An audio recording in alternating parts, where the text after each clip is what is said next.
Hello everyone, welcome back to my channel. I'm Engineer Kim, a registered mechanical engineer and a freelance designer.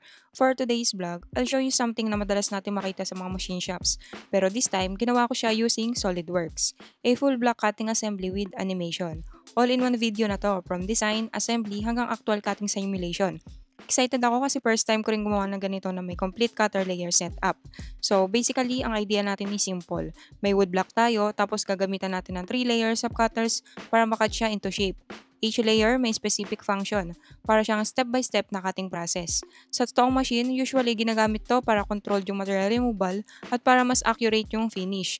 Pero dito, ginawa ko siyang digital version using SolidWorks. First step, gagawa muna tayo ng 3D sketch para ma-define lahat ng parts.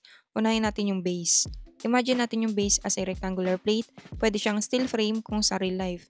Dinagdag ko yung mga guide slots kung saan nakapatong yung wood block para stable siya. Important yung dimensions kasi dito nakasalalay kung natama ba ng maayos yung mga cutters sa tamang position. So habang ginagawa natin to, tip ko lang sa mga SolidWorks beginners.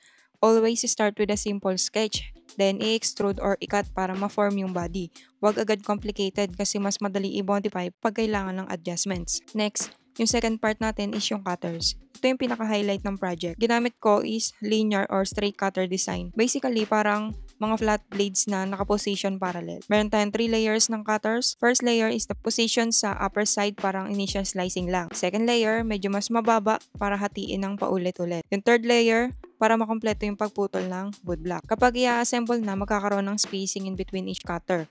Kung real machine to, importante yung spacing para uniform yung slices. Design tip, sa paggawa ng cutter parts sa SolidWorks, gumamit ako ng extruded boss base para makuha yung flat blade profile. Pwede rin maglagay ng fillet or chamfer sa edges para mas realistic tingnan. So, another tip, make sure na i-mirror or i-pattern yung cutters para pantay yung arrangement. Ito is nakakatipid ng oras instead na gumawa ng isa-isa. Finally, gagawin na natin yung wood block. Simple lang siya pero siya yung pinaka-main object na puputulin. Nag-start ako sa isang rectangular solid block. Binase ko yung dimensions niya sa laki ng base at sa spacing ng cutters.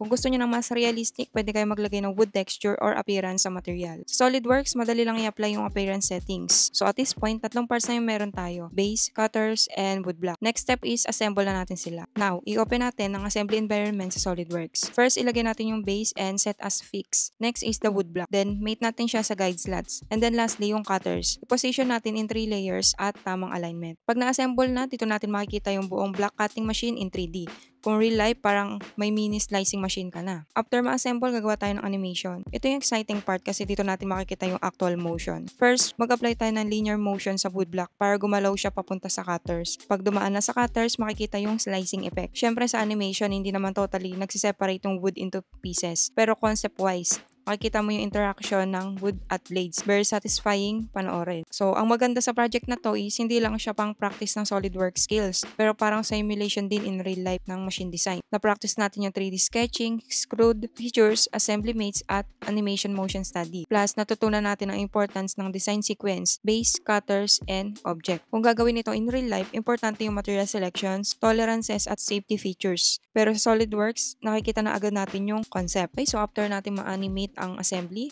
so share ko na rin sa inyo yung mga factors to consider for the whole assembly. First is the material selection. And for the base, we have steel or aluminum for stability. For the cutters, gumamit ako ng high carbon steel or carbide for durability.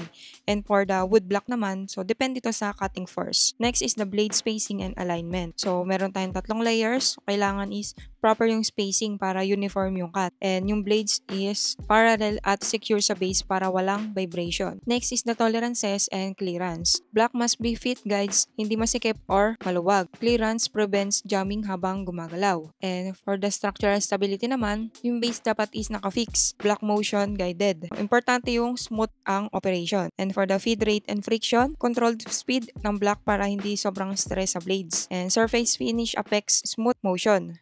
And for the maintenance and safety naman, ang blades ay dapat madaling tanggalin at palitan. So sa real life machine, guards and emergency stops are needed. Okay, so together lahat ng factors na to is ini-ensure yung realistic, smooth, and safe operation. So kahit sa SolidWorks simulation lang tayo nag-experiment. Okay, so that's all for today. Natapos natin ang block cutting assembly and animation project.